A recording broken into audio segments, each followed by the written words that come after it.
జమ్మికుంట మండలంలోని మడిపల్లి గ్రామం చివరిలో జూన్ 27వ తారీఖు రాత్రి జరిగిన అంకుషాపూర్ గ్రామానికి చెందిన పైతరి మొగిలి హత్య కేసును పోలీసులు 24 గంటల్లో ఛేదించి నిందితుడిని అరెస్ట్ చేసినట్లు హుజరాబాద్ ఏసీపీ వాసంశెట్టి మాధవి తెలిపారు. జమ్మికుంట పోలీస్ స్టేషన్లో నిర్వహించిన విలేకరుల సమావేశంలో ఆమె కేసుకు సంబంధించిన వివరాలను వెల్లడించారు. మేడిపల్లి గ్రామానికి చెందిన గంగారపు మహేష్ 40 సంవత్సరాలు సోమవారం ఉదయం అతని నివాసం వద్ద అదుపులోకి తీసుకుని విచారించగా హత్య చేసినట్లు అంగీకరించాడన్నారు. తన వ్యవసాయ భూమి సమీపంలో వ్యవసాయం చేస్తున్న ఓ వివాహిత మహిళతో పరిచయం ఏర్పడిందని, ఆ మహిళపై మృతుడు పైతరి మొగిలి అత్యాచార యత్నానికి పాల్పడగా తాను ఆమెకు అండగా నిలిచి పోలీసులకు ఫిర్యాదు చేయించినట్లు తెలిపాడు. ఆ కేసులో జైలుకు వెళ్లి విడుదలైన తర్వాత మృతుడు తనను తరచూ అవమానిస్తూ దూషిస్తూ ఉండడంతో పాటు కుటుంబ సమస్యలకు కూడా అతడే కారణమని భావించి కక్ష పెంచుకొని హత్యకు పాల్పడినట్లు నిందితుడు వెల్లడించినట్లు ఏసీపీ తెలిపారు.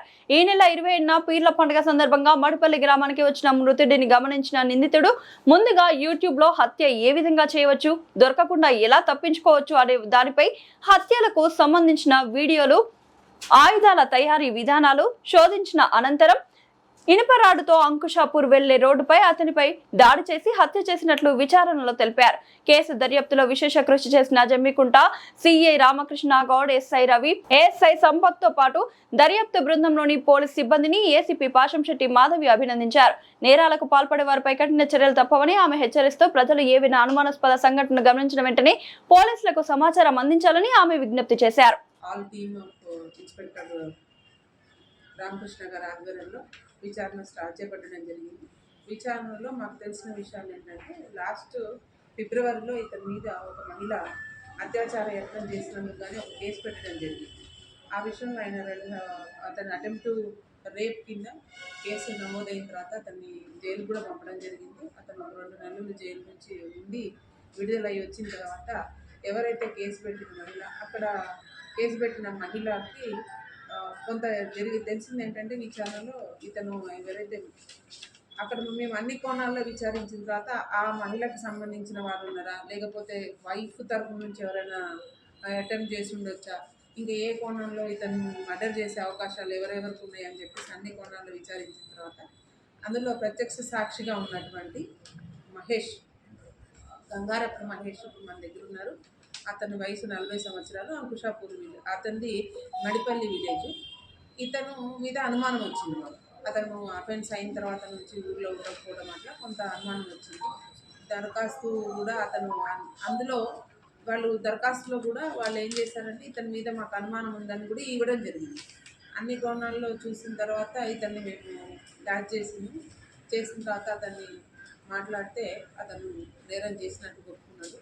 రీజన్ ఏంటంటే, ఇతనికి ఒక సన్నిహితంగా ఒక మహిళతోటి రిలేషన్ ఉండటం వలన, ఇతని వలన ఎవరైతే డిసీజ్డ్ ఉన్నారో మనకి పైతరి మొగిలి వలన 2 గ్రామాలలో అతని యొక్క ఇల్లీగల్ ఇంటిమసీ అనేది బయట ప్రచారం అయింది. దాని వలన 2 కుటుంబాలు కూడా విచ్ఛిన్నమైనవి. ఇతని వైపు పిల్లలు కూడా ఇంట్లో నుంచి వెళ్ళిపోవడం జరిగింది. ఎవరికైతే సన్నిహితి ఉన్న మహిళతో కూడా, మహిళ వాళ్ళ భర్తతో కూడా ఆమెకి ఇబ్బందులు ఏర్పడి ఆమె కూడా ఇతను కొంచెం దూరం అయిన పరిస్థితి ఉంది. అటు ఆమె కుటుంబం, ఇటు ఇతని కుటుంబం కూడా 2 విచ్ఛిన్నమై నష్టం జరిగింది. కాబట్టి వీడు ఇట్లనే ఉంటే ఇంకెప్పటికైనా కానీ ఇబ్బంది అవుతుంది.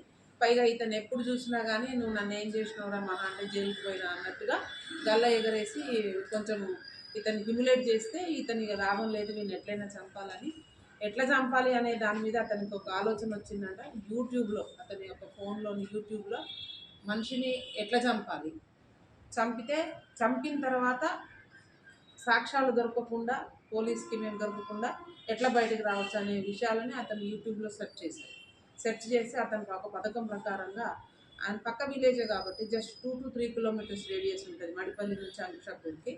ఆయన అదును కోసం చూస్తున్నాడు. చూసిన వెంటనే అతనికి ఏం జరిగింది, పీరీల పండుగ రోజు అతని హ్యాబిట్, పీరీల పండుగలో ఖచ్చితంగా ఆయన పార్టిసిపేట్ చేస్తాడు ఎవ్రీ ఇయర్.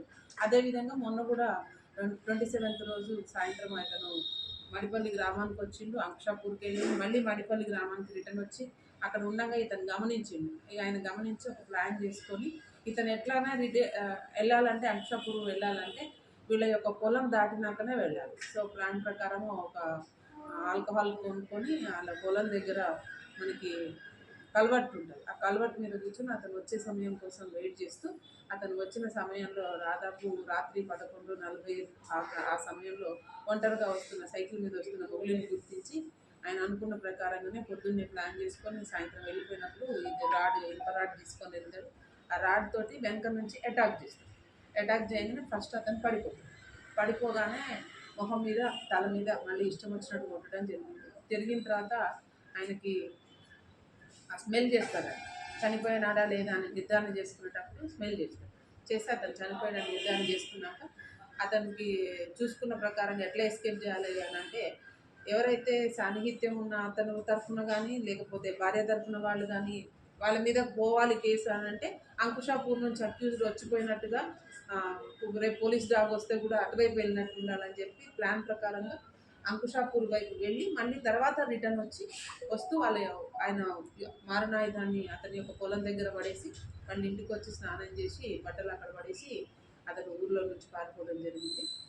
పోలీసులు పెద్దగా లేదు ఆయనకి అవసరాల నిమిత్తం ఈరోజు ఊరికి వచ్చినట్టు తెలవగానే మేము మాకున్న ముందస్తు సమాచారం ప్రకారం ఈరోజు 10:30 గంటలకు అతన్ని మా సీఏ గారు స్వాధీనపరుచుకున్న తర్వాత ఆయన కన్ఫెషన్ చేయడానికి ఈ విషయాలన్నీ చెప్పడానికి సిద్ధంగా ఉంటే పంచల సంవత్సరంలో అతను పంచనామా రాసి అతను కన్ఫెస్ చేసిన తర్వాత అతను నుంచి ఆ మారణానికి అతను మర్డర్ చేయడానికి ఉపయోగించిన మారణాయుధాన్ని మరియు అతనికి గైడ్ చేసినటువంటి ఏదైతే సెర్చ్ చేసినారో అతని సెల్ ఫోన్ మరియు అతని యొక్క 2-వీలర్ని కూడా ఈరోజు సీజ్ చేయడం జరిగింది. అట్లనే మర్డర్ చేసినప్పుడు అతను యూజ్ చేసిన బట్టలు కూడా మేము స్వాధీనపరచుకోవడం జరిగింది. అట్లాగే ఇతని మీద ఇట్లాంటి వాళ్ళందరూ ఇట్లాంటి తప్పులు చేసినందుకు మర్డర్ చేసినందుకు ఒక చిన్న కారణంతో మర్డర్